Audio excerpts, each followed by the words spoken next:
प्रणाम दोस्तों। स्वागत है आपका मेरे इस YouTube चैनल साहित्य सागर में। प्रेमचंद जी की लोकप्रिय कहानियों की श्रृंखला में आज मैं आपके लिए लेकर आई हूँ उनकी लोकप्रिय कहानी कफन। झोपड़ी के द्वार पर बाप और बेटे दोनों एक बुझे हुए अलाव के सामने चुपचाप बैठे हुए हैं और अंदर बेटे की जवान बीवी बुधिया प्रसव वेदना से पछाड़ खा रही है। रह रह कर उसके मुंह से ऐसी दिल हिला देने वाली आवाज़ निकलती है कि दोनों कलेजा थाम लेते हैं। जाड़ों की रात थी, प्रकृति सन्नाटे में डूबी हुई, सारा गांव अंधकार में लय हो गया था। घीसू ने कहा, मालूम होता है बचेगी नहीं, सारा दिन दौड़ते हो गया, जा देख तो आ। माधव चिढ़कर बोला, मरना ही है तो जल्दी मर क्यों नहीं जाती, देखकर क्या करूं। तू बड़ा बेदर्द है बे, साल भर जिसके साथ सुख चैन से रहा उसी के साथ इतनी बेवफाई। तो मुझसे तो उसका तड़पना और हाथ पैर पटकना नहीं देखा जाता। चमारों का कुनबा था और सारे गांव में बदनाम। घीसू एक दिन काम करता तो 3 दिन आराम करता। माधव इतना कामचोर था कि आध घंटे काम करता तो घंटे भर चिलम पीता। इसलिए उन्हें कोई कहीं मजदूरी नहीं देता। घर में मुट्ठी भर भी अनाज मौजूद हो तो उनके लिए काम करने की कसम थी। जब 2-4 फाके हो जाते तो घीसू पेड़ पर चढ़कर लकड़ियां तोड़ लाता और माधव बाजार में बेच आता। जब तक वह पैसे रहते दोनों इधर उधर मारे मारे फिरते। फिर गांव में काम की कमी न थी। किसानों का गांव था, मेहनती आदमी के लिए 50 काम थे, मगर इन दोनों को उसी वक्त बुलाते जब 2 आदमियों से एक का काम पाकर भी संतोष कर लेने के सिवा और कोई चारा न होता। अगर दोनों साधु होते तो उन्हें संतोष और धैर्य के लिए संयम और नियम की बिल्कुल ज़रूरत न होती। यह तो इनकी प्रकृति थी। विचित्र जीवन था इनका। घर में मिट्टी के 2-4 बर्तन के सिवा कोई संपत्ति नहीं। फटे चितड़ों से अपनी नग्नता को ढाके हुए जिए जाते थे। संसार की चिंताओं से मुक्त, कर्ज से लदे हुए। गालियां भी खाते, मार भी खाते, मगर कोई गम नहीं। दिन इतने कि वसूली की बिल्कुल आशा न रहने पर भी लोग इन्हें कुछ न कुछ कर्ज दे देते थे। मटर आलू की फसल में दूसरों के खेत से मटर या आलू उखाड़ लाते और भून भून कर खा लेते, या 10-5 ऊख उखाड़ लाते और रात को चूसते। घीसू ने इसी आकाश वृत्ति से 60 साल की उम्र काट दी। माधव भी सपूत बेटे की तरह बाप ही के पद चिन्हों पर चल रहा था, बल्कि उसका नाम और भी उजागर कर रहा था। इस वक्त भी दोनों अलाव के सामने बैठकर आलू भून रहे थे, जो कि किसी के खेत से खोद लाए थे। घीसू की स्त्री का तो बहुत दिन हुए देहांत हो गया था। माधव का ब्याह पिछले साल हुआ था। जब से यह औरत आई थी उसने इस खानदान में व्यवस्था की नींव डाल दी थी। इन दोनों बेगैरतों का दोजक भरती रहती। जब से वह आई यह दोनों और भी आराम तलब हो गए, बल्कि कुछ अकड़ने भी लगे थे। कोई कार्य करने को बुलाता तो निब्याज भाव से दुगनी मजदूरी मांगते। वही औरत आज प्रसव वेदना से मर रही थी और यह दोनों इसी इंतजार में थे कि वह मर जाए तो आराम से सोएं। घीसू ने आलू निकालकर छीलते हुए कहा, जाकर देख तो क्या दशा है उसकी। चुड़ैल का फिसाद होगा और क्या, यहाँ तो ओझा भी 1 रुपया मांगता है। माधव को भय था कि वह कोठरी में गया तो घीसू आलूओं का बड़ा भाग साफ कर देगा। बोला, मुझे वहां जाते डर लगता है। डर किस बात का है, मैं तो यहाँ हूं ही। तो तुम ही जाकर देखो ना। मेरी औरत जब मरी थी तो मैं 3 दिन तक उसके पास से हिला नहीं, फिर मुझसे लजाएगी कि नहीं। जिसका कभी मुंह नहीं देखा, आज उसका उघड़ा हुआ बदन देखूं तो उसे तन की सुध भी न होगी। मुझे देख लेगी तो खुलकर हाथ पांव भी न पटक सकेगी। मैं सोचता हूँ कोई बाल बच्चा हुआ तो क्या होगा। सौंठ गुड़ तेल कुछ भी तो नहीं है घर में। सब कुछ आ जाएगा, भगवान दे तो। जो लोग अभी 1 पैसा नहीं दे रहे हैं वे भी कल बुला बुला कर रुपये देंगे। मेरे 9 लड़के हुए, घर में कभी कुछ न था, मगर भगवान ने किसी न किसी तरह बेड़ा लगाया। जिस समाज में रात दिन मेहनत करने वालों की हालत उनकी हालत से कुछ बहुत अच्छी न थी, और किसानों के मुकाबले में वे लोग जो किसानों की दुर्बलताओं से लाभ उठाना जानते थे, कहीं ज़्यादा संपन्न थे। वहाँ इस तरह की मनोवृत्ति का पैदा हो जाना कोई अचरज की बात न थी। हम तो कहेंगे घीसू किसानों से कहीं ज़्यादा विचारवान था, और किसानों के विचार शून्य समूह में शामिल होने के बदले बैठकबाजों की कुत्सित मंडली में जा मिला था। हाँ, उसमें यह शक्ति न थी कि बैठकबाजों के नियमों और नीति का पालन करता। इसलिए यहाँ उसकी मंडली के और लोग गांव के सरगना और मुखिया बने हुए थे, उस पर सारा गांव उंगली उठाता था। फिर भी उसे यह तस्कीन तो थी कि अगर वह फटे हाल है तो कम से कम उसे किसानों की जी तोड़ मेहनत तो न करनी पड़ती। उसकी सरलता और निर्भीकता से दूसरे लोग बेजा फायदा तो नहीं उठाते। दोनों आलू निकाल निकाल कर जलते जलते खाने लगे। कल से कुछ खाया नहीं था, इतना सब्र न था कि ठंडा हो जाने दें। कई बार दोनों की जबानें जल गई। छिल जाने पर आलू का बाहरी हिस्सा जबान, हलक और तालू को जला देता था। उस अंगारे को मुंह में रखने से ज़्यादा खैरियत इसी में थी कि वह अंदर पहुंच जाए। वहां उसे ठंडा करने के लिए काफ़ी सामान था, इसलिए दोनों जल्दी जल्दी निकल जाते। हालांकि इस कोशिश में उनकी आंखों से आंसू निकल जाते। गीसू को उस वक्त ठाकुर की बारात याद आई, जिसमें 20 साल पहले वह गया था। उस दावत में उसे जो तृप्ति मिली थी, वह उसके जीवन में एक याद रखने लायक बात थी, और आज भी उसकी याद ताज़ी थी। बोला, वह भोज नहीं भूलता। तब से फिर उस तरह का खाना और भरपेट नहीं मिला। लड़की वालों ने सबको भरपेट पूड़ियाँ खिलाई थी, सबको। छोटे बड़े सबने पूड़ियाँ खाई, असली घी की। चटनी, रायता, 3 तरह के सूखे साग, एक रसेदार तरकारी, दही, चटनी, मिठाई। अब क्या बताऊं कि उस भोज में क्या स्वाद मिला। कोई रोक टोक नहीं थी। जो चीज़ चाहो मांगो, जितना चाहो खाओ। लोगों ने ऐसा खाया कि किसी ने पानी न पिया। मगर परोसने वाले हैं कि पत्तल में गर्म गर्म गोल गोल सुवासित कचौड़ियाँ डाल देते हैं।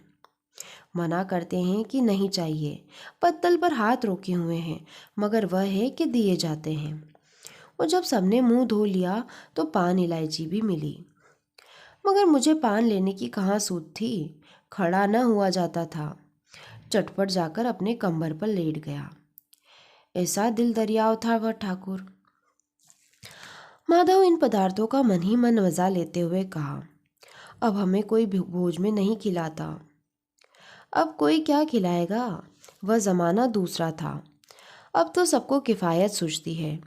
शादी ब्याह में खर्च मत करो, क्रियाकर्म में खर्च मत करो। पूछो, गरीबों का माल बटोर बटोर कर कहाँ रखोगे? बटोरने में तो कमी नहीं है, हाँ खर्च में किफ़ायत करनी है। तुमने 20 पूरियाँ खाई होगी? अरे 20 से ज़्यादा खाई थी। मैं होता तो 50 खा जाता।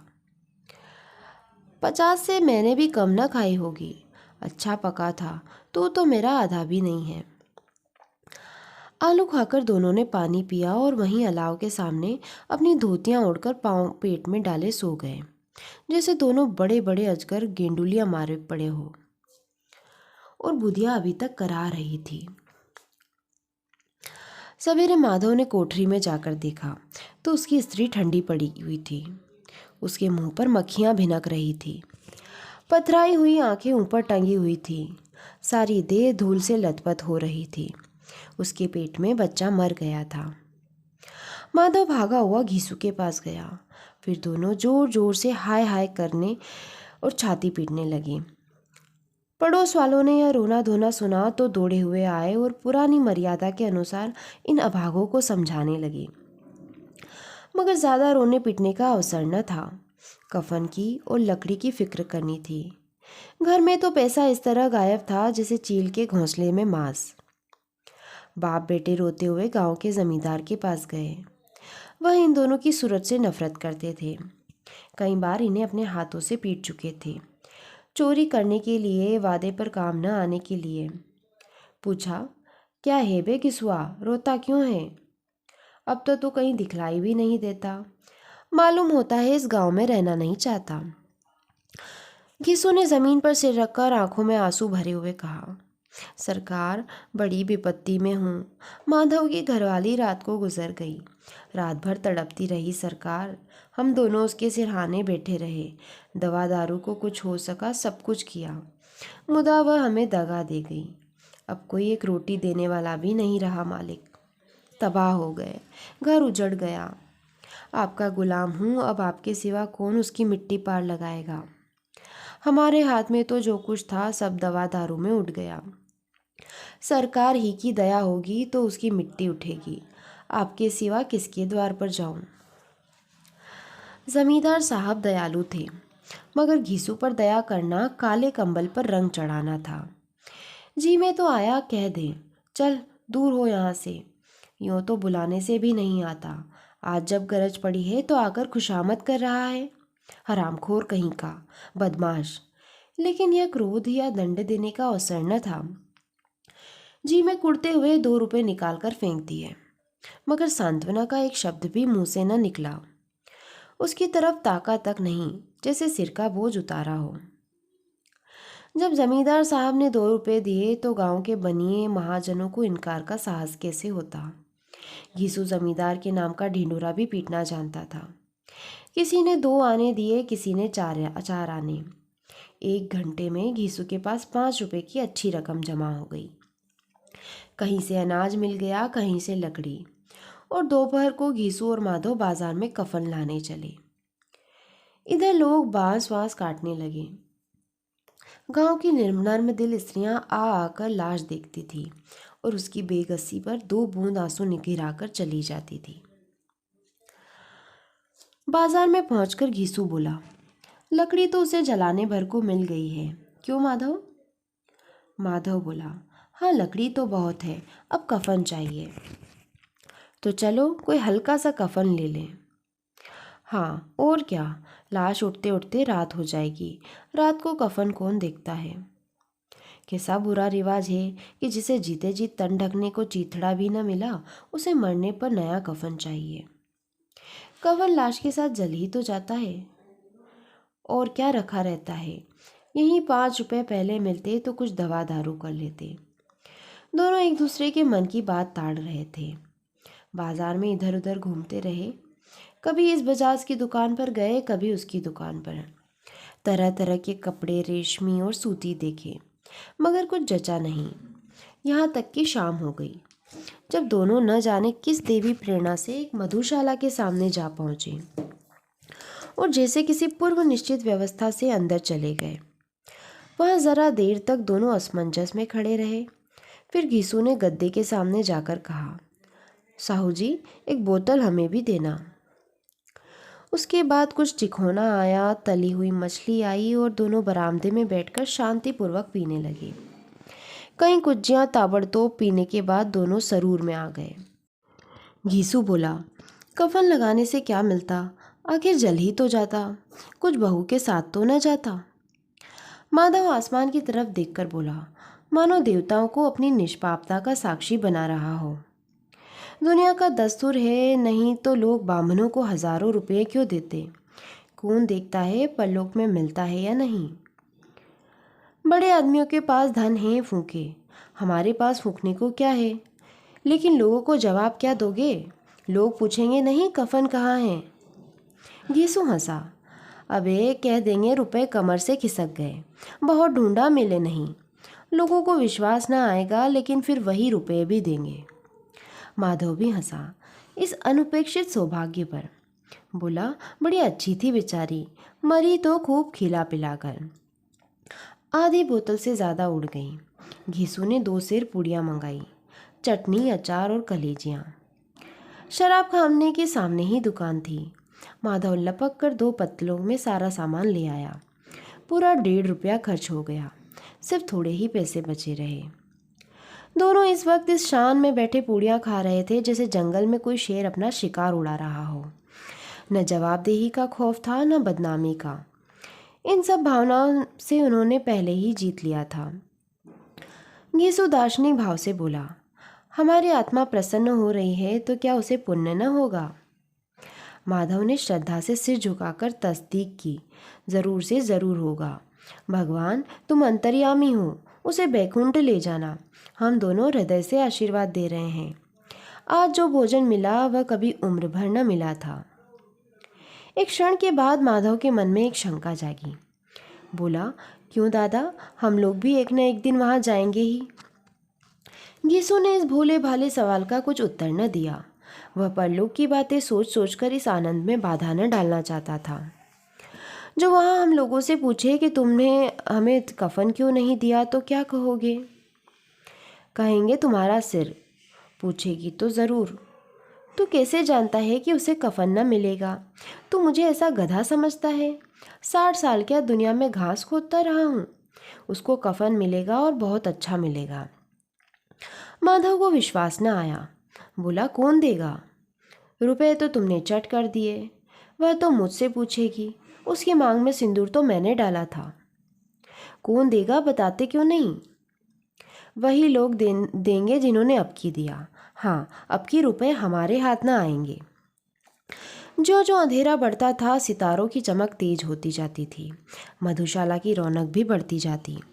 कोई गाता था, कोई डिंग मारता था, कोई अपने संगी के गले लिपट जाता था, कोई अपने दोस्त के मुंह में कुल्हड़ लगाए देता था। वहाँ के वातावरण में सरूर था, हवा में नशा। कितने तो यहाँ आकर एक चुल्लू में मस्त हो जाते थे। शराब से ज़्यादा यहाँ की हवा उन पर नशा करती थी। जीवन की बाधाएं यहाँ खींच लाती थी और कुछ देर के लिए यह भूल जाते थे कि वे जीते हैं या मरते, या न जीते हैं न मरते हैं। और यह दोनों बाप बेटे अब भी मज़े ले लेकर चुस्कियाँ ले रहे थे। सबकी निगाहें इनकी ओर जमी हुई थी। दोनों कितने भाग्य के बली हैं। पूरी बोतल बीच में है। भरपेट खाकर माधव ने बची हुई पूड़ियों का पत्तल उठाकर एक भिखारी को दे दिया, जो खड़ा इनकी ओर भूखी आंखों से देख रहा था और देने के गौरव, आनंद और उल्लास का अपने जीवन में पहली बार अनुभव किया। घीसू ने कहा, ले जा, खूब खा और आशीर्वाद दे। जिसकी कमाई है वह तो मर गई, मगर तेरा आशीर्वाद उसे ज़रूर पहुंचेगा। रोए रोए से आशीर्वाद दो, बड़ी गाढ़ी कमाई के पैसे हैं। माधव ने फिर आसमान की तरफ देखकर कहा, वह बैकुंठ में जाएगी दादा, बैकुंठ की रानी बनेगी। घीसू खड़ा हो गया और जिसे उल्लास की लहरों में तैरता हुआ बोला, हाँ बेटा, बैकुंठ में जाएगी। किसी को सताया नहीं, किसी को दबाया नहीं।